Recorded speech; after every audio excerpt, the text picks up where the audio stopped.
Hi friends, welcome to Ramli's Kitchen. இன்னைக்கு நம்ம ரம்லிஸ் கிச்சன்ல என்ன பார்க்க போறோம்னா ரொம்பவே சூப்பரான கிறிஸ்பியான ஒரு ஸ்நாக் ரெசிபி தான் பார்க்க போறோம். இதை நம்ம ஈவினிங் ஸ்நாக்காவும் வச்சுக்கலாம். அப்படி இல்லைன்னா சாம்பார் சாதம், தயிர் சாதம் இந்த மாதிரி ரைஸ்க்கு சைட் டிஷ்ஷாகவும் வச்சுக்கலாம். ரொம்பவே நல்லா இருக்கும். நம்ம வீட்டில் மேக்ஸிமம் குழந்தைங்க வெண்டைக்கானாவே லைக் பண்ணி சாப்பிட மாட்டாங்க. பட் இந்த மாதிரி நீங்கள் வெண்டைக்காவை பக்கோடா மாதிரி செஞ்சு கொடுத்தீங்கன்னா எல்லாருமே ரொம்ப லைக் பண்ணுவாங்க. பெரியவங்க கூட இதை லைக் பண்ணி சாப்பிடுவாங்க. இந்த மாதிரி வீடியோஸ் நீங்கள் தொடர்ந்து பார்க்கணுன்னா மறக்காம ரம்லிஸ் கிச்சன் சேனலை சப்ஸ்கிரைப் பண்ணுங்க.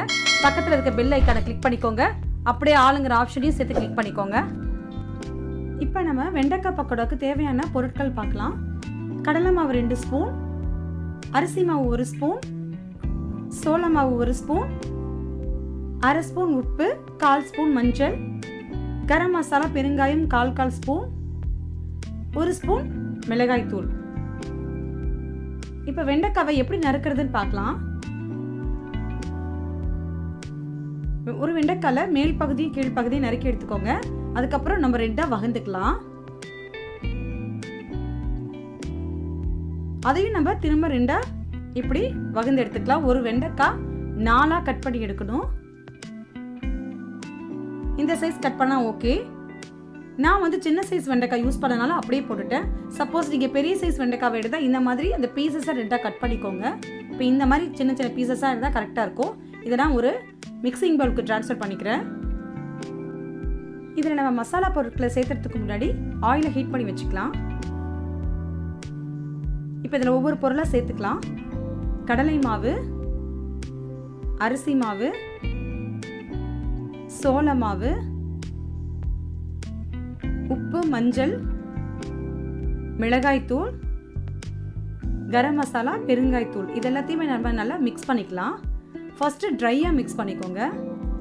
அப்போ தான் மசாலா வெண்டைக்காயில் எல்லா பகுதியிலையுமே கோட்டிங் ஆகும்.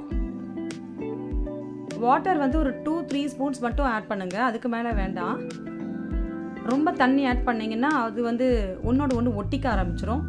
ஸோ வெண்டைக்காய் நம்மளால் பிரித்து எடுக்க முடியாது. அதனால் லைட்டாக மட்டும் தண்ணி ஆட் பண்ணிக்கோங்க.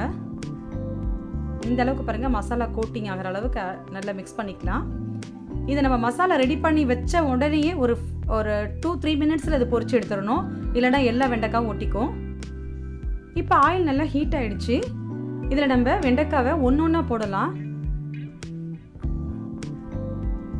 ஒவ்வொரு பீசஸாக போட்டிங்கன்னா ரொம்ப நல்லாயிருக்கும். ஒன்றோட ஒன்று ஒட்டாத இருக்கும். நீங்கள் பஞ்சாக அப்படியே எடுத்து போட்டுட்டிங்கன்னா அது வேகாது. அது இல்லாமல் இதை வந்து நம்ம ஷாலோ ஃப்ரை பண்ணக்கூடாது. டீப் ஃப்ரை பண்ணால் தான் கிறிஸ்பாக வரும் நமக்கு. ஷாலோ ஃப்ரை பண்ணால் உங்களுக்கு அந்த கிறிஸ்ப்னஸ் இருக்காது.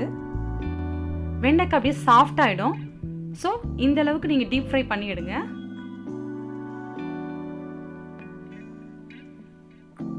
அவ்வளோதான். எண்ணெய் கொதியறது பாருங்கள், அப்படியே நின்றுச்சு. இந்த அளவுக்கு அது கொதியறது நின்னோன்னு நம்ம வெண்டைக்காவை எடுத்துடலாம்.